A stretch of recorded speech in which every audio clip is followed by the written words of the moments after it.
Hello friends, this is Mamta Samria Khandelwal and you're watching MSK Chemistry. Electrochemistry chapter class 12 हम discuss कर रहे हैं। बहुत सारे टॉपिक्स हम डिस्कस कर चुके हैं, उनके लिंक डिस्क्रिप्शन में दिए हुए हैं। तो आज हम बात करते हैं इलेक्ट्रोड पोटेंशियल, जिसका ओरिजिन कहाँ से होता है। तो देखिए, ये चीज़ तो आप जानते हैं कि जब हम कोई वोल्टिक सेल या गैल्वेनिक सेल बनाते हैं तो हमें 2 हाफ सेल्स का रिक्वायरमेंट होता है। एक हाफ सेल एनोड की तरह काम करता है, दूसरा हाफ सेल कैथोड की तरह काम करता है, और हर एक हाफ सेल के साथ एक इलेक्ट्रोड पोटेंशियल एसोसिएटेड होता है। और दोनों हाफ सेल्स के पोटेंशियल डिफरेंस से हम ई सेल निकालते हैं, ठीक है। और वो एक्सपेरिमेंटली बहुत आसानी से निकाला जा सकता है। लेकिन सवाल ये उठता है कि ये जो इलेक्ट्रोड पोटेंशियल किसी हाफ सेल के साथ जो एसोसिएटेड होता है, ये आया कहाँ से। तो हाफ सेल को किस तरीके से बनाते हैं ये तो हम डिस्कस कर ही चुके हैं। किसी भी मेटल को मेटल आयन सॉल्यूशन में अगर डिप कर देते हैं तो मेटल आयन टाइप इलेक्ट्रोड्स बन जाते हैं, और वो इलेक्ट्रोड हाफ सेल की तरह काम करते हैं। इसके अलावा गैस इलेक्ट्रोड्स भी होते हैं, मेटल इनसॉल्युबल सॉल्ट इलेक्ट्रोड्स भी होते हैं, स्पैनिंगली सॉल्युबल सॉल्ट इलेक्ट्रोड जिन्हें कहते हैं। तो ये डिफरेंट टाइप के हाफ सेल्स होते हैं, और हर एक हाफ सेल के साथ जो पोटेंशियल एसोसिएटेड होता है उसे बोलते हैं उसका इलेक्ट्रोड पोटेंशियल। तो इसका ओरिजिन कैसे होता है, तो मान लीजिए यहाँ पे एक मेटल प्लेट है, उसको हमने उसके सॉल्ट सॉल्यूशन के साथ डिप कर दिया। ये क्या है, उसका सॉल्यूशन। जैसे मान लीजिए यहाँ पे आपने कॉपर प्लेट लिया तो कॉपर सल्फेट ले लिया। तो अब होता क्या है कि ये जो मेटल है इसकी टेंडेंसी क्या हो सकती है, आयन फॉर्म में जाने की और इलेक्ट्रॉन रिलीज करने की, जिसे हम बोल सकते हैं डी इलेक्ट्रोनेशन।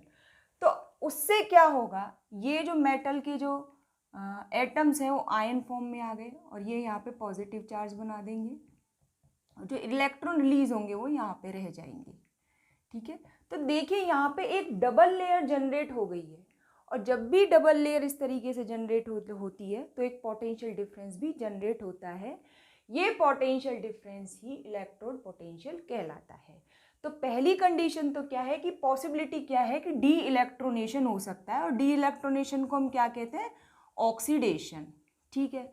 लेकिन एक सिचुएशन ऐसी भी हो सकती है कि ये जो आयंस जो यहाँ पे आए हैं ये अट्रैक्ट हो मेटल प्लेट की ओर, और वहाँ क्या हो, इलेक्ट्रोनेशन हो। तो इलेक्ट्रोनेशन होगा तो क्या होगा, रिडक्शन होगा। अब सिचुएशन कुछ ऐसे बन जाएगी,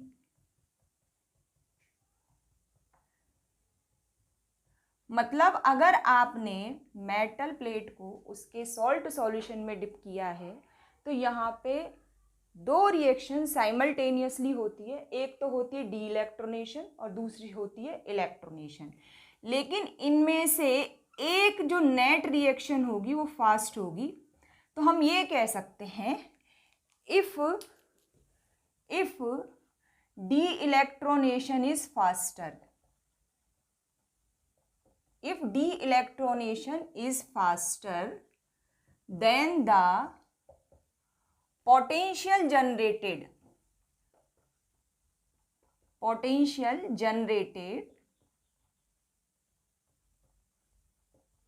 at the metal and solution interface is called oxidation potential for that half cell। मतलब डी इलेक्ट्रोनेशन और इलेक्ट्रोनेशन में अगर डी इलेक्ट्रोनेशन की प्रोसेस फास्ट हो रही है तो इस हाफ सेल पर जो पोटेंशियल जनरेट होगा उस इलेक्ट्रोड पोटेंशियल को हम ऑक्सीडेशन पोटेंशियल कहेंगे। लेकिन मान लीजिए इलेक्ट्रोनेशन का रेट फास्टर है डी इलेक्ट्रोनेशन की जगह, तो क्या होगा, इस इलेक्ट्रोड पे क्या होगा, रिडक्शन होगा। और उस कंडीशन में यहाँ पे जो इलेक्ट्रोड पोटेंशियल होगा, जनरेट होगा, इलेक्ट्रोड पोटेंशियल जनरेटेड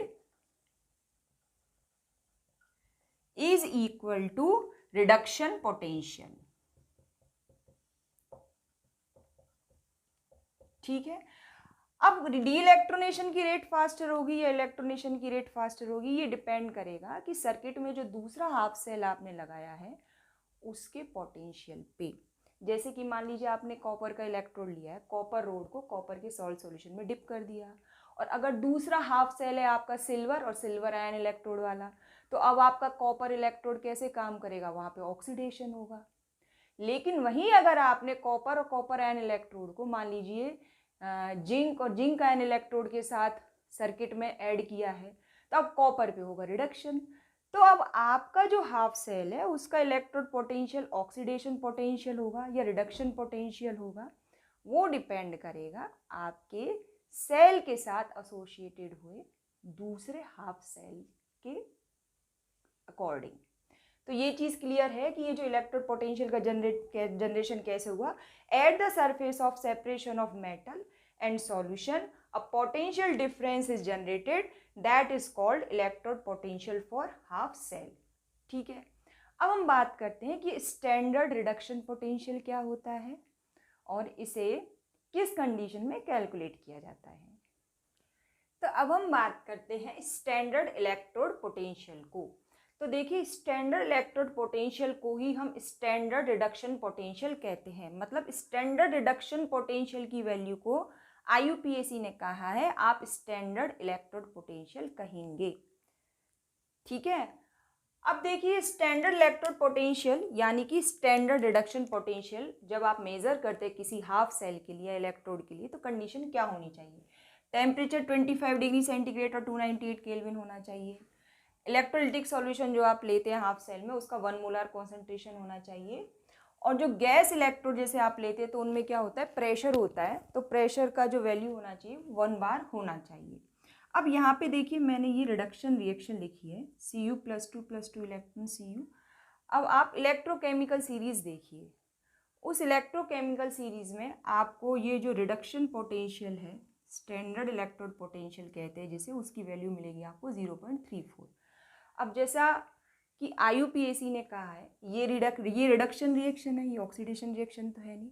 तो इस रिडक्शन रिएक्शन के लिए, इस हाफ सेल के लिए जब ये वाली कंडीशंस फुलफिल होती है तो उस समय जो इस हाफ सेल के लिए जो स्टैंडर्ड रिडक्शन पोटेंशियल यानी कि जो SRP की जो वैल्यू है दैट इज 0.34 वोल्ट, और इसी को हम बोलते हैं E0 ऑफ दैट सेल।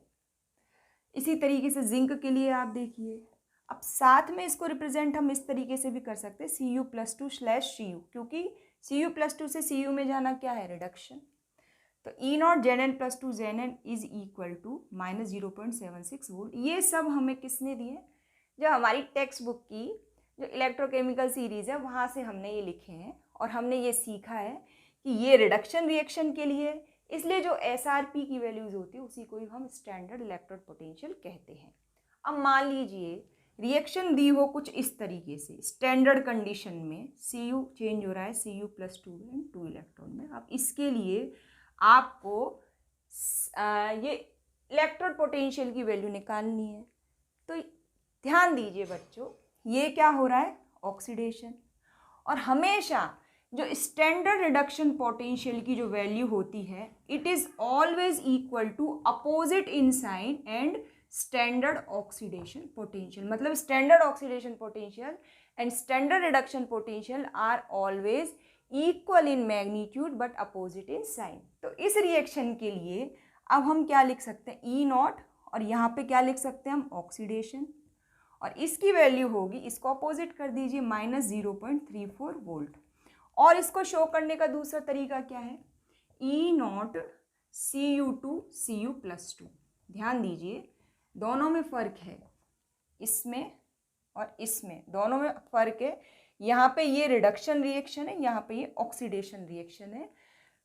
तो कुछ भी लिखा हो, चाहे E0 ऑक्सीडेशन लिखा हो या E0 रिडक्शन लिखा हो या फिर E0 लिखा हो, तो आप एक की इसकी वैल्यू दी हुई है तो ये निकाल सकते हैं, इसकी वैल्यू दी है तो ये निकाल सकते हैं। बस आपकी कॉन्सेप्ट क्लियर होनी चाहिए। अब जैसे मान लीजिए जिंक के लिए आपको रिडक्शन ऑक्सीडेशन पोटेंशियल की वैल्यू निकालनी है, तो it will be equal to +0.76 volt.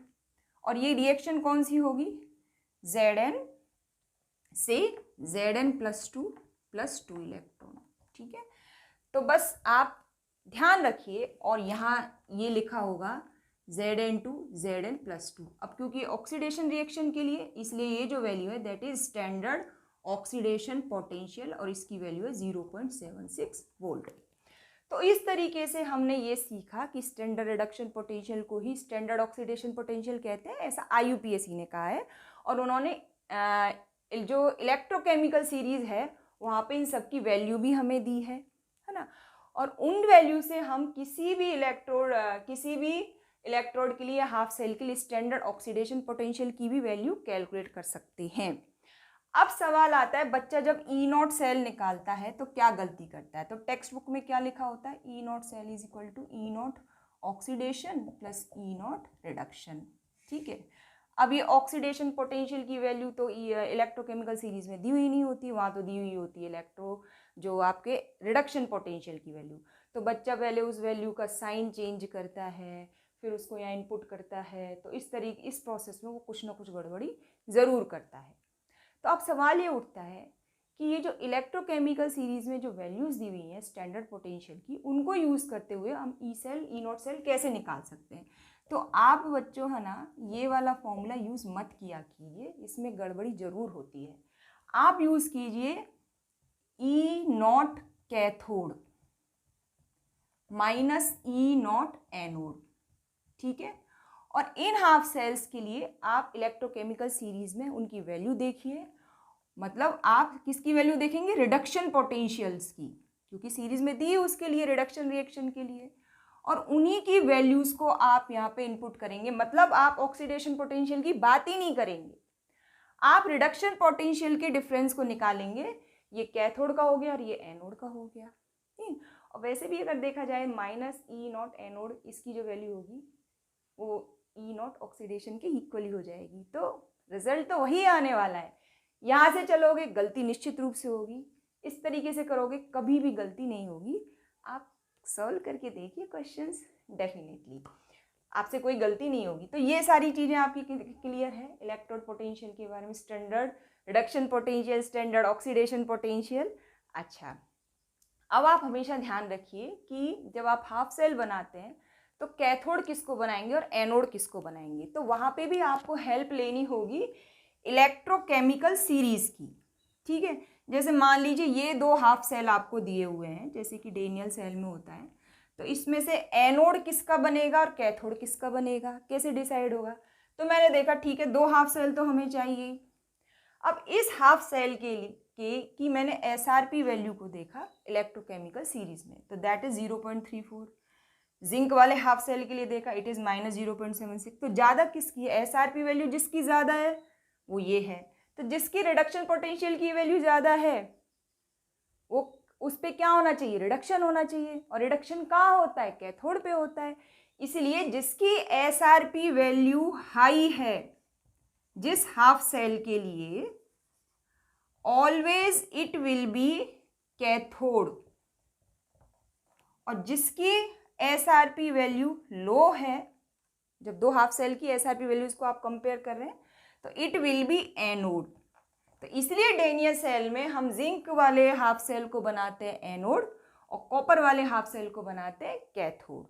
तो कंपेयर कीजिए उन हाफ सेल्स की SRP वैल्यूज को, तो जवाब आपको जरूर मिल जाएगा। अब बात करते हैं हम ये इलेक्ट्रोड पोटेंशियल को मेज़र कैसे किया जाता है। तो ध्यान रखिए, इलेक्ट्रोड पोटेंशियल को आप डायरेक्टली कभी भी मेज़र नहीं कर सकते। आप डायरेक्टली जो मेज़र करते हैं दैट इज़ E0 सेल। मतलब जो दो आपके हाफ सेल है उनके पोटेंशियल डिफरेंस को आप मेज़र कर सकते हैं। अब सोचिए कि जब आप इलेक्ट्रोड पोटेंशियल को मेज़र नहीं कर सकते तो ये तो दिक्कत हो गई। तो तरीका क्या है? अब ये तो आपके पास पता है, ये वैल्यू आपको पता है, this is known for you. ठीक है, ये एक्सपेरिमेंटली आपको मिल जाती है।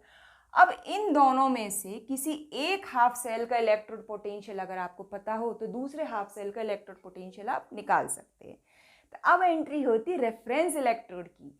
रेफरेंस इलेक्ट्रोड नॉर्मली आपके क्या होते हैं, जो आप पढ़ते हैं वो है स्टैंडर्ड हाइड्रोजन इलेक्ट्रोड। तो यहाँ पे मान लीजिए आपने स्टैंडर्ड हाइड्रोजन इलेक्ट्रोड को या तो कैथोड बनाएंगे आप या एनोड बनाएंगे, डिपेंड करेगा कि दूसरा जो हाफ सेल है वो कौन सा है। तो चाहे आप उसको कैथोड बनाएं चाहे एनोड बनाएं, उसका स्टैंडर्ड जो रिडक्शन पोटेंशियल वो आपको पता है, E0 सेल भी आपको पता है। तो जो दूसरा वाला हाफ सेल होगा ना, उसका जो रिडक्शन पोटेंशियल है वो आप बड़ी आसानी से निकाल सकते हैं। इसलिए स्टैंडर्ड हाइड्रोजन इलेक्ट्रोड को हम रेफरेंस इलेक्ट्रोड कहते हैं।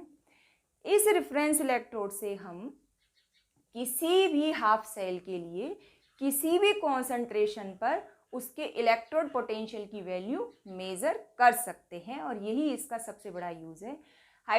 स्टैंडर्ड हाइड्रोजन इलेक्ट्रोड का जो ऑक्सीडेशन पोटेंशियल होता है उसकी वैल्यू भी जीरो होती है और रिडक्शन पोटेंशियल की वैल्यू भी जीरो होती है। इसके अलावा कैलोमल इलेक्ट्रोड को भी यूज़ किया जाता है।